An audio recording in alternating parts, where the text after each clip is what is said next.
2015년 3월 21일 토요일 설법을 시작하겠습니다. 첫 번째로 설명을 드릴 내용은 영의 세계에 대해서 조금 더 세부적인 내용을 설명을 드리겠습니다. 각자의 본체는 마음의 크기를 상상할 수가 있을까요? 없을까요? 지금 여러분들은 물질계의 삶을 살아가고 있습니다. 물질계의 삶을 살아가고 있다는 것은 숫자라던가 크기에 익숙해져 있는 겁니다. 물질계의 삶에. 마음의 크기를 숫자로 표현할 수가 없는 것입니다. 그러면 하나 더 얘기를 해보겠습니다. 마음끼리 서로 이렇게 겹쳐질 수 있을까요? 없을까요? 마음은 여러분 물질이 아닙니다. 여러분들은 비물질계인 영의 세계를 공부하는 것입니다. 마음은 물질이 아니고 비물질입니다. 그래서 각자 마음끼리 부딪힌다라는 것은 여기 사람들이 상상으로 만들어낸 것이고 비물질이기 때문에 물질이면 부딪히는 거죠. 물체끼리. 비물질은 부딪히거나 그러지는 않습니다. 그리고 사람으로 태어나서 생로병사의 삶을 살아가고 난 후에 육체가 소멸되고 나면 육체는 이 물질계에 남는 것이고 육체와 공존하고 있는 본체가 분리가 되는 것입니다. 그럼 본체는 마음이죠. 육체가 소멸되고 나면 자신의 죽은 모습을 잠깐 본다라고 제가 얘기를 드렸습니다. 몇십 분 정도. 물질계에 머물면서 잠깐 그 보는 시간에 본체의 모습은 이 사람으로 태어났을 때 그 모습 그대로입니다. 그리고 물질계에서 몇십 분 동안 지낸 후에 영의 세계의 영역으로 인해서 영의 세계, 영계로 흘러 들어가면 사람의 그 모습은 사라지는 것입니다. 사람의 모습을 했던 본체의 모습은 물질계에 잠시 있을 때만 그 모습이고 영의 세계에 가면 덩그러니 마음만 남게 되는 것입니다. 덩그러니. 그리고 사람으로 태어나서 육체가 소멸될 때 본체의 모습이 사람 모습이라고 하면 동물도 본체가 있는 동물들이 무척 많은데 그런 본체들 역시 동물도 동물의 의복입니다. 육체가 소멸되고 나면 물질계에서 동물의 모습에서 본체가요, 동물의 모습을 하고 동물을 바라보거나 이렇게 하지는 않습니다. 그냥 동물은 육체가 소멸되고 나면 덩그러니 그냥 본체, 마음만 남는 겁니다. 그리고 영의 세계에 그냥 마음만 가는 거죠. 이건 생각을 해보셔야 됩니다. 그리고 또 생각하는 것. 여러분들은 물질계의 삶을 살아가기 때문에 물질계는 아주 작고 적은 곳입니다. 작고 적기 때문에 혼자 살아갈 수가 없어요. 이제 인연도 맺어져 있고 또 같이 이렇게 모여 사는 곳입니다. 혼자 단독 생활하기란 물질계에서는 또 쉽지가 않고, 그러나 영의 세계는 처음부터 끝까지 단독 생활이라고 보시면 됩니다. 예, 같이 살아가고 이런 거 그 자체가 없습니다.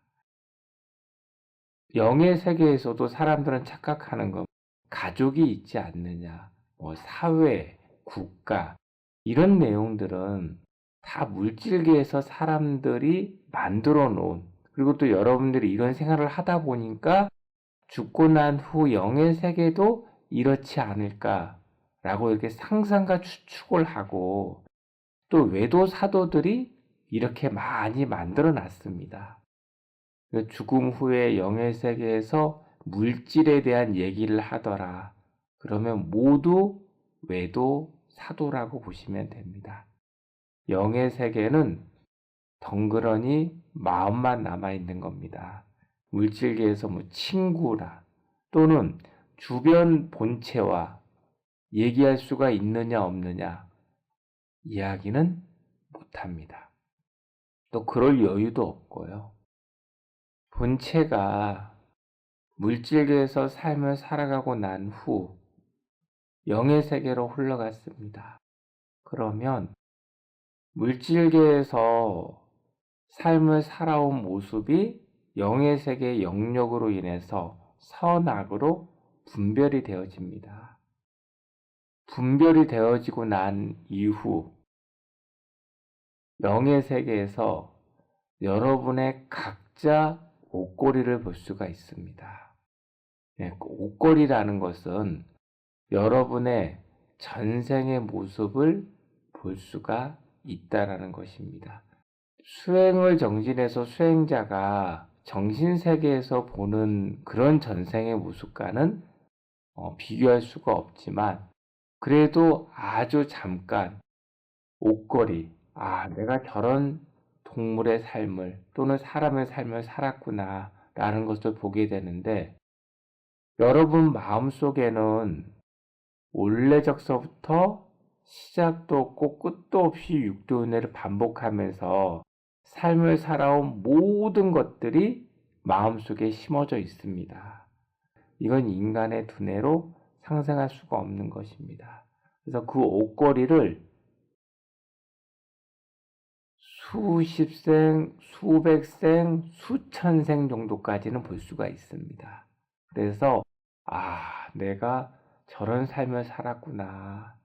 그리고 영의 세계에선 반성과 참회와 다짐을 하지 않는 본체들이 없습니다. 내가 삶을 잘못 살아왔구나. 또 수십 생, 수백 생, 수천 생을 이어서 보기 때문에 내가 저렇게 잘못된 선택을 해서 저런 삶을 살아왔구나라는 것을 직접 보고 반성과 참회와 다짐을 하고 여유가 없습니다. 그리고 바로 물질계에서 삶을 살아온 선악의 모습대로 큰 고통부터 점점점 작은 고통으로 또 물질계에서 나름대로 선을 많이 쌓은 사람은 큰 행복감부터 또 느껴나가는 삶을 살아가는 본체도 있습니다. 그리고 선악의 대가를 다 받고 난 후에는 영의 세계에서 머무를 수가 없습니다. 인연에 의해서 물질계에 내려와서 살아가고 있는 것입니다.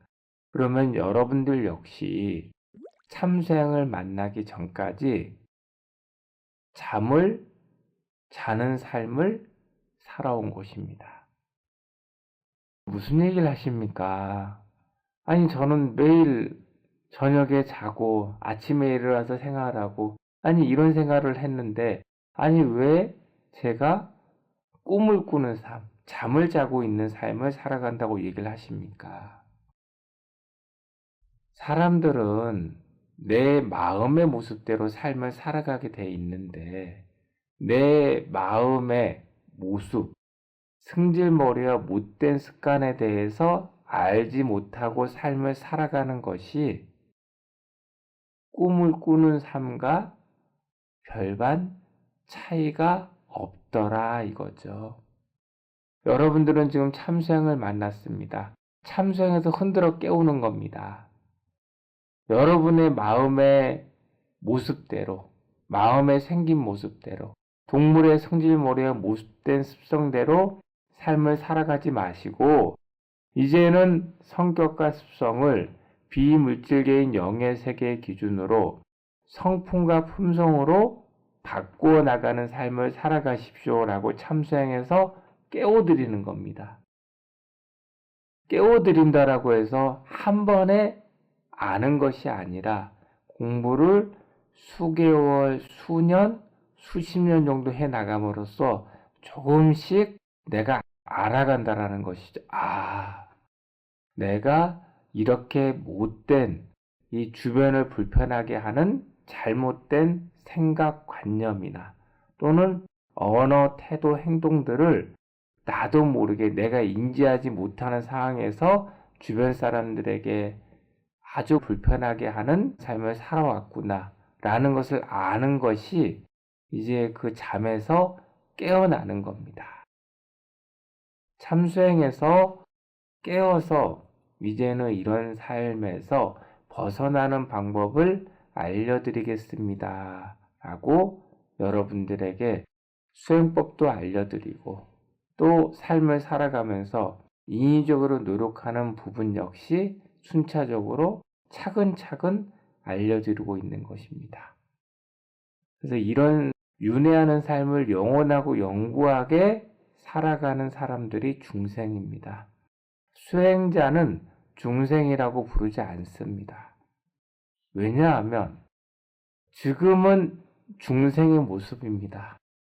그렇지만 여러분들은 비물질계인 영의 세계 기준을 공부하고 있기 때문에 이런 중생의 삶에서 탈피할 수 있는 토대를 만들고 있기 때문에 중생이라는 단어를 사용하지 않는 것입니다. 중생들은 내가 가지고 있는 동물의 승질머리와 못된 습관을 죽을 때까지 모를 것입니다. 그리고 앞으로도 영원하고 영구하게 윤회하는 삶에서도 내가 왜 이렇게 답답하고 불행하고 고통스러운 삶을 살아가는가? 그 원인이 윤회의 삶에서, 동물의 삶에서 나 자신이 심어놓은 승질머리와 못된 습성 때문이구나라는 것을 인지하지 못하는 삶을 살아가는 본체들이 중생이다라는 것입니다. 이해가 되시죠? 지금 여러분들은 공부를 수개월에서 수년 동안 공부를 하셨기 때문에 지금 이 내용을 이해할 수가 있는 것이고, 처음 이 내용을 듣는 분들은 이해가 되질 않을 것입니다. 참수행 내용은 여러분 물질계의 지식이 아닙니다. 참수행 내용은 비물질계인 영의 세계의 내용이기 때문에 물질계와 맞지 않는 내용이 굉장히 많습니다. 제가 2부에서 설명드리는 내용들이 있죠. 여러분들이 일상 삶에서 질문하는 그런 내용들을 물질계의 기준으로 해석을 하는 것이 아니라 비물질계인 영의 세계 기준으로 해석을 해야지만이 올바른 공부를 해 나갈 수가 있는 것입니다. 그리고 동물들은 육체가 소멸되고 나면 귀신의 세계로 흘러가질 않습니다. 사람으로 태어난 본체들만 육체가 소멸된 후에 귀신의 세계로 흘러갑니다. 그러면 그 본체가 물질계에 머물기 때문에 사람의 모습을 하고 있는 것입니다.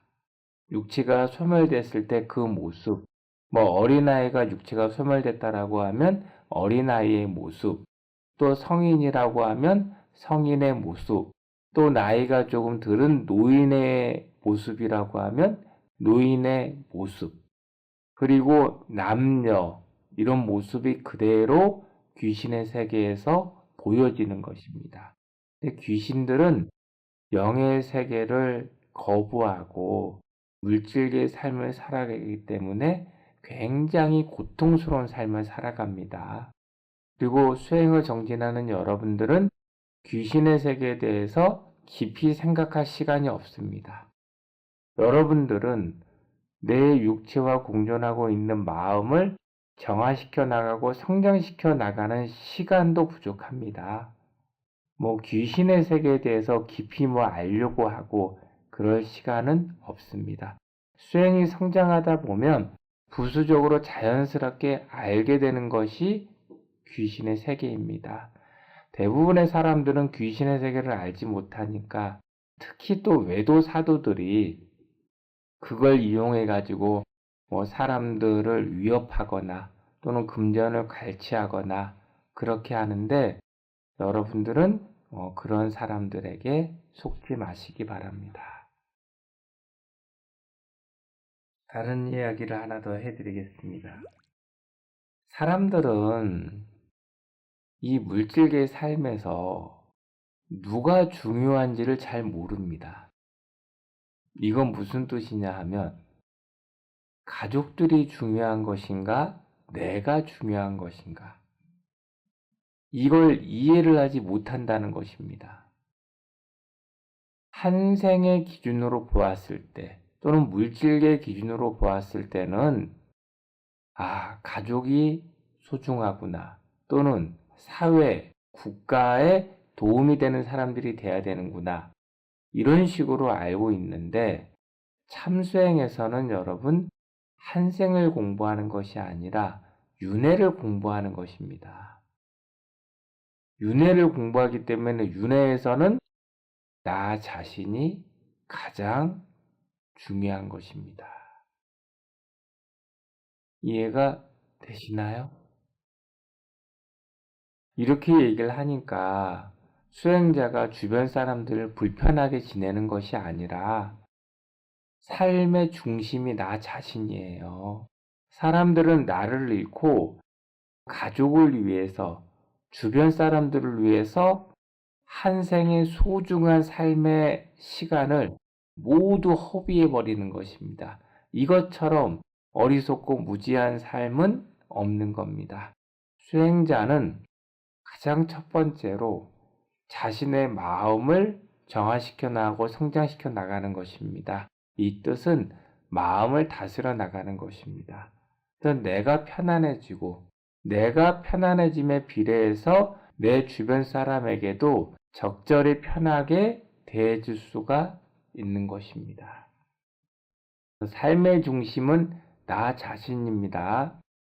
대부분의 사람들은 이걸 알지 못하니까 배우자에 대한 집착, 또 자식에 대한 집착, 또 이 물질계, 금전에 대한 집착, 이 사회 문제에 대한 집착으로 인해서 자신의 마음속에 선을 쌓아야 되는데 상상할 수 없는 악을 축적해서 현세의 삶도 불행해지는 것이고 죽음 후에 영의 세계에서도 큰 고통을 받습니다. 그리고 그 고통은 영의 세계에서 고통을 받았다고 해서 사라지는 것이 아니라 내세의 윤회의 삶에서 그 과보를 또다시 받는다라는 것입니다. 그래서 삶의 주인은 나 자신이란 걸 잊지 마시고 모든 본체들은 영의 세계에서 반성과 참회의 눈물을 흘리고 내가 앞으로 이런 삶을 살지 않아야겠구나 라고 다짐도 합니다. 영의 세계에서 그렇게 반성과 참회와 다짐을 했으면 마음속에 심어져야 되는 것이 아닌가요? 전에 영의 세계는 형무소와 같은 겁니다 라고 얘기를 드렸습니다. 만약에 남을 속이는 죄를 지었습니다. 그러면 형무소에 가서 죄의 대가를 일정 기간 동안 받는 것입니다. 지내는 것이죠. 그리고 형무소를 나오게 되면 그 사람이 형무소에 가게 된 남을 속이는 그 마음까지 형무소에서 바꾸어 주느냐 이거죠. 바꾸어 주지 않습니다. 그리고 자력이 아니라는 것입니다. 영의 세계 거대한 선악의 흐름에 의해서 영역에 의해서 반성과 참여와 다짐을 하는 것이기 때문에 마음속에 심어지지 않습니다. 반성과 참여와 다짐은 지금 여러분들이 수행을 정진하면서 물질계에서 인위적으로 노력하는 것이 여러분 마음속에 축적되어지고 있는 것입니다. 그래서 공부는 물질계에서 하는 겁니다. 특히나 인위적인 노력 부분도 마찬가지입니다. 그래서 수행자는 항상 내가 올바른 삶을 살아가고 있는가, 책도 자주 보시고 제 설법도 여러 번 들어보시고 인위적으로 노력하는 삶을 살아가시기 바랍니다. 1부 수업은 여기까지 하겠습니다. 고맙습니다.